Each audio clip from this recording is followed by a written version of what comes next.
All right, so today we have some coolant work to do. But I just wanted to take a second, take a look at the back of this battery and kind of show you what we're gonna be connecting to. All right, what we're looking at now is the back of this Tesla module. And these are our coolant inlet and outlet. You can see this right here with this gold tape around it. This is actual coolant ribbon. These run in and out of the rows of all these batteries. There is 74, pretty much, you can think of these as oversized AA batteries. There's 74 of those in parallel, and then there's 6 of those parallel groups. This is a 24 volt module, so when you have 16 of these, that brings you to around 403 volts at full charge. This lower one is how you're gonna put your coolant into this coolant ribbon, and this is your outlet. So any air can be towards the top, come out of the higher end. That being said, we need to make our manifolds to connect to each one of these for coolant in, and another manifold to pull the coolant out. And I've already labeled a couple of these coolant tubes. This is going to handle some of our ins and outs for the front batteries, and then I have 2 more tubes I need to label for some of the taller stacks. I went ahead and made some mechanical drawings giving us some distances from the top of the tube to the hole centers of some of these 5/16 bungs that we're going to weld onto this. So I'm going to go ahead and all of our drill holes based on these mechanical drawings, and go ahead and get these set up all.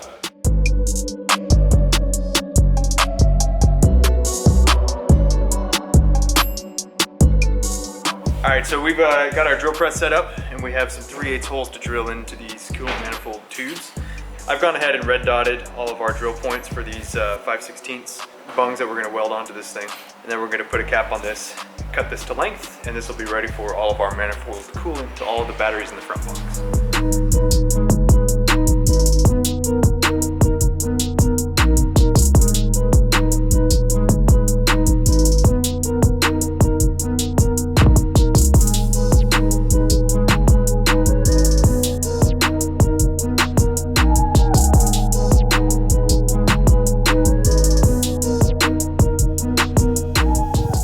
So I cut these things way too short to fit on the vise that I have on the drill press. So I could use these longer ones, but I think we're gonna keep these for spare, because why not test our hand drill?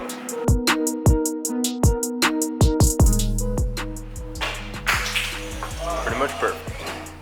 All right, today is welding day. We got our manifolds that are gonna be for our front box. We have a couple of other parts here, but right now, Evan's prepping to go ahead and put some step-up washers that go from a couple of diameters between our weld-on bungs and our flutes here. I'm gonna kind of help him out here. Yeah, I'm gonna need your hand. So these parts are like really small, and we have to be able to ground everything. So Will's gonna get some gloves on and a mask and kind of help me hold things until everything's all tacked and solid. And then from there, we'll go ahead and we'll fully weld all the way around. There's actually a lot of welding, as you can see here. I was calling these flutes. Will's been working on these things for a while, these manifolds.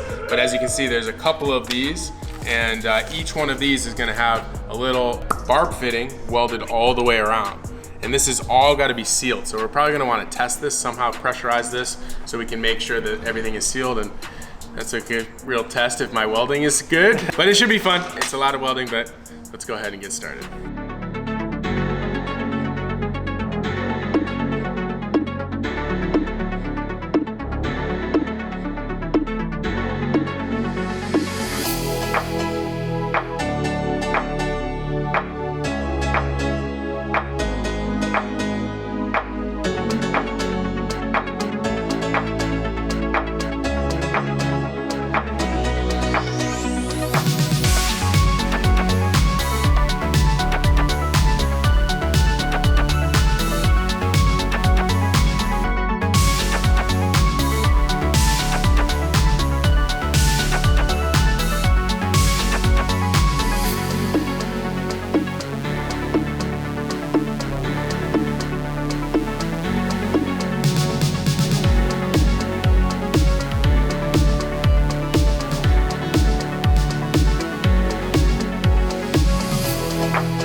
right, so Evan went ahead and welded all these manifolds together for us. So now we're gonna create a science experiment and create some back pressure and test all of his welding and test all of our 5/16. We don't need to test it, Will. It works, man. So you got this all set up. Obviously, this is not how it's gonna be in the car, but you're basically connecting everything together. So you got our little water pump here, Tesla water pump, a bucket of water, and a little 12-volt source. We're gonna apply voltage to this little pump here. Gucci gang, Gucci gang, Gucci gang. It's gonna pump water through this, and then you have this clamp. I'm gonna have it full open, and then I'm just gonna kind of cinch it closed, create a little bit of back pressure. And we'll see if this thing leaks. Now our whole goal is to pull these off. Oh wait, there's already some leakage here.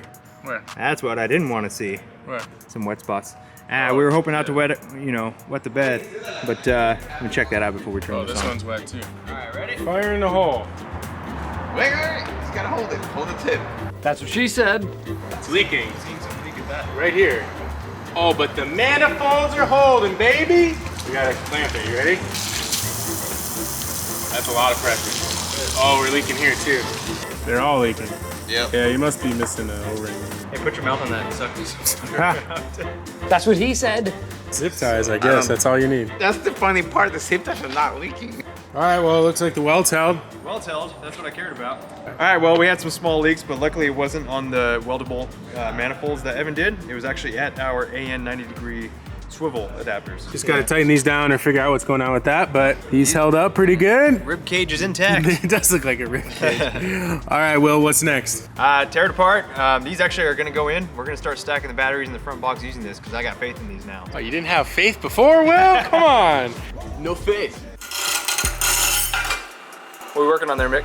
I was trying to clean up this bracket we're going to reuse. It had a bunch of tabs on it for some modules that we're no longer using. So just cleaning the tabs off. All we're retaining is the center console mount, which is these side pieces. It's going to bolt back down. It'll give us the room we need for the maintenance switch. All right, so the part that Mickey is cleaning up is actually gonna go right here. This is where the flip up was with the cup holder. We got a maintenance switch that we wanna use. We're actually gonna install it underneath the flip lid here in the center console. There's still gonna be the cup holders behind it, and then right in front of it, you'll have your maintenance switch. It's a hermetically sealed maintenance switch, rated for 1,000 amps, I believe. Ooh. Got some good feedback. So this will actually break the 2-watt loop between your battery boxes in half while you're working on the system, so that you don't have to worry about getting 400 volts through your body. It's going to be mounted about right here. We'll have 2-watt cables terminated to the 2 lugs underneath, and we'll have a cup holder retained, and this will be accessible from the driver's seat, but not an eyesore out in the open. It's going to be pretty sick. A little later. All right, so we've gone ahead and notched out a nice center hole here for our maintenance switch, retaining the use of the cup holders. This the center console actually mounts to a bracket. There's some screw holes on either side of it.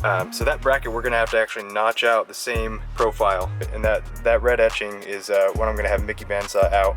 So that's gonna allow our 2-aught cables to go through the bottom of this. Let me bandsaw that, Doc. Okay.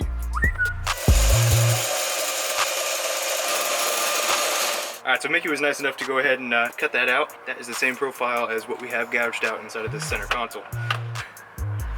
Let's reinstall this here. Hey, we just came up on 2 bolts because now we don't have holes for the other 2. That's our nice little etched out. Still got our cup holders. There's these nice little notches that this cup holder sits in order to keep from sliding forwards and backwards. And that's where our maintenance switch is going to go, right there. You can see all the way down to the pan right there. We need to go ahead and open that up so we can get our 2 watts to the bottom of that maintenance switch. You can see where a nice little profile that Mickey gouged out, and the 2 little circles there. That's underneath the car. We can see the concrete. Directly underneath all of this, there's actually going to be a pan that's going to keep all this out of the weather. It's going to run all the way from the front battery box. Just kind of keep all of these out of the elements as much as possible. As far as this maintenance switch is concerned, it's actually hermetically sealed. So these are coated, and as well as the lugs that actually terminate onto here. So, and will heat shrink around whatever copper is inside of the cable that's lugged or crimped into the lug. So, as far as weather is concerned, we'll be pretty well protected. Just to kind of show what this is going to look like, somewhat. It's actually going to be mounted on the underside. But that is what our maintenance switch. This is going to be off, and then when we want it to be running, it's going to give me some trouble. it'll be longitudinal like that. So the driver, if there's ever any issue or if anybody needs to maintain this vehicle, just go ahead and click that off, and then boom, your battery pack is broken in half. We have created a platform for our maintenance switch. This is pretty much just outside of the 3-inch diameter of that maintenance switch, the housing that's on here. We're gonna go ahead and drill the hole through on this guy. The lugs for the terminals are gonna be about right here. The 2-aught cables will be coming in from underneath the transmission tunnel, and we have some 90-degree lugs that we're gonna crimp, and that's basically gonna break the 2-aught loop from our front box to our back box. So we have one final bend to make right here. We gotta take some careful measurements to make sure that we kick this 90 degree so that it meets with the slope from where the e-brake used to be mounted inside of the center console. So these are the 2 bolt holes that we have established as our starter point for this platform. This right here, we're gonna go ahead and slot at the width of those 2 bolts from each other so that this can slide forwards and backwards to make sure that we center that maintenance switch inside of that pocket. So it's gonna start here, kick up, create the platform for the maintenance switch, kick back down, and then this is that final bend I need to make right now. So make sure that this 11-degree sloped platform, that this last bend meets up with that so that it's gonna mount and be a nice finished touch. And then like I said, we'll go ahead and trim this squared out part to kind of mold to the maintenance switch and just make it look nice.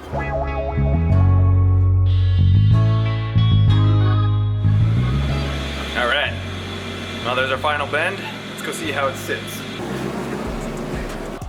Sits pretty well. Seems to meet up with that little platform just right. Fun part now is I get to drill a 3-inch hole inside of this. Then I get to line up all these bolt holes and drill them. Get some bolts on here and we'll test fit this bad boy.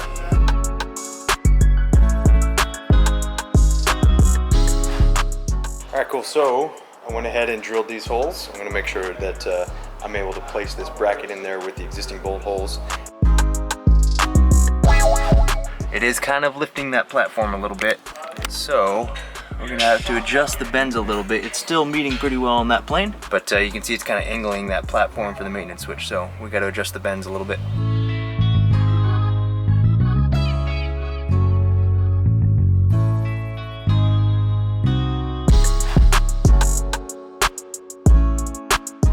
Really happy with this actually.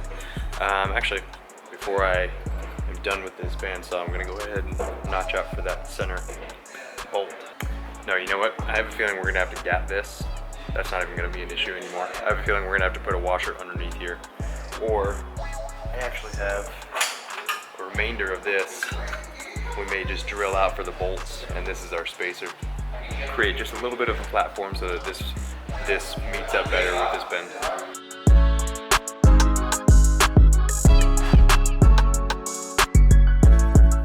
Just kind of, like I said, shaping this thing around, making sure that it doesn't just look like a big block of metal. Where our more narrow edges are, I'm gonna go ahead and taper up to our wider edge for the platform. I gotta try to match that same stuff that we're doing. I've already rounded off some of these edges, so now we're gonna go ahead and just continue to kind of whittle this thing down so that it's not excessive, but it still has some structure to it. It's gonna look sick.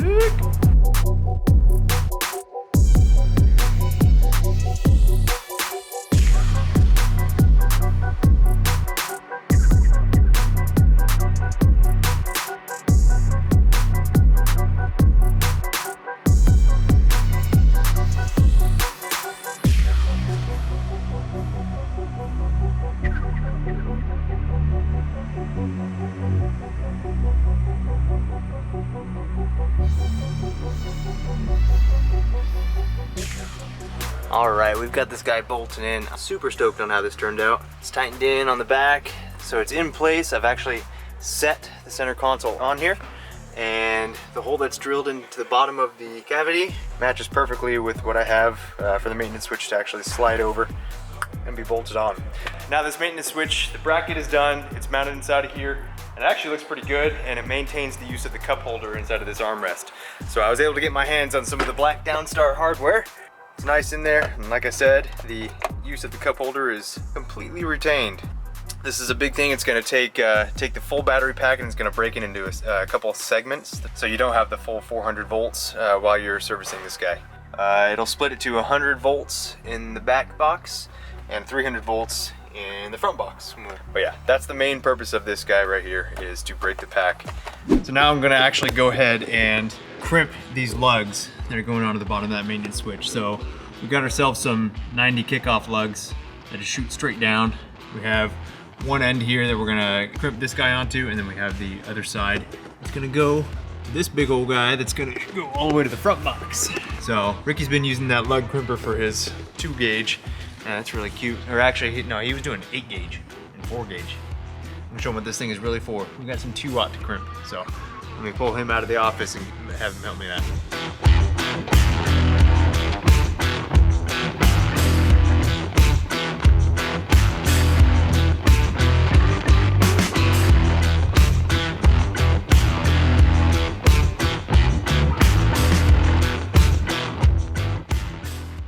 All right, so we're all done. This is coming from the rear box, breaking the pack, running along this tunnel.